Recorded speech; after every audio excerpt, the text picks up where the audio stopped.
Hello friend, இன்றைக்கி நம்ம வந்து இந்த பாவக்காய் புளிக்குழம்பு எப்படி வைக்கிறது அப்படின்னு சொல்லி நான் உங்களுக்கு காட்ட போகிறேன். தேவையான 1/2 கிலோ பாவக்காய் எடுத்துருக்கிறேன். அதில் சின்ன வெங்காயம், பூண்டு இவ்வளோ பூண்டு போடணும். தக்காளி 3 தக்காளி வெட்டி வச்சுருக்கிறேன். இது கூட சேர்ந்து நம்ம வந்து இந்த பச்சை சுண்டல், கொண்டக்கடலை, அப்புறம் சின்ன கொண்டக்கடலை பெருசு எல்லாத்தையும் சேர்த்து நான் ஊற வச்சு வேக வச்சு வச்சுருக்கிறேன்.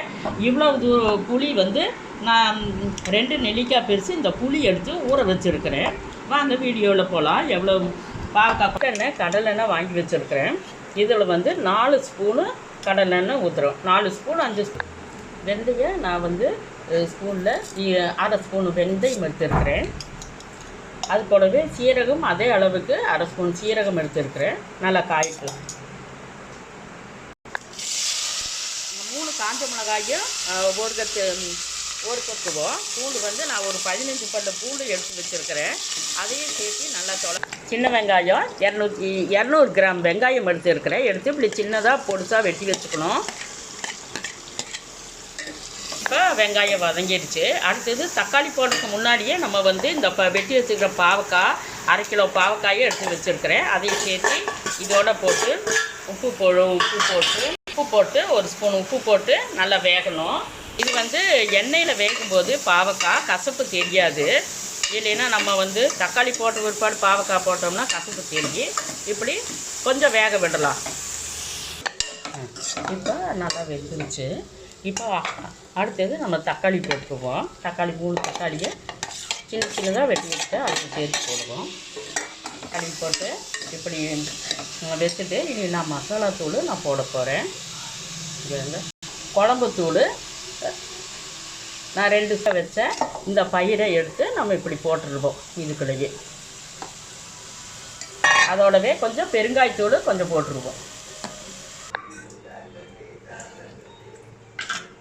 நான் வந்து 2 டம்ளர் தண்ணி ஊற்றி அது நல்லா வேகட்டு அப்படின்னு சொல்லி ஊற்றிருக்கிறேன். கடைசியாக தேங்காய் பால் ஊற்றி நம்ம இறக்கிடுவோம். இப்போ நல்லா வேகட்டு.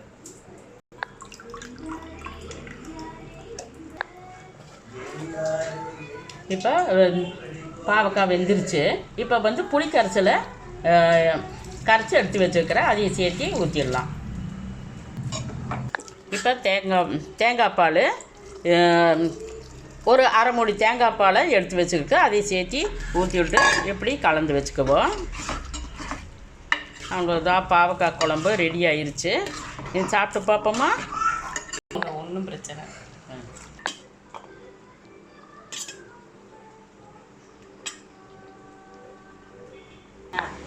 பாவக்காய் குழம்பு ரெடி ஆயிடுச்சு.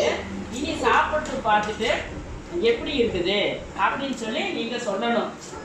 தம்பிப்பா இந்தாங்க, இந்தா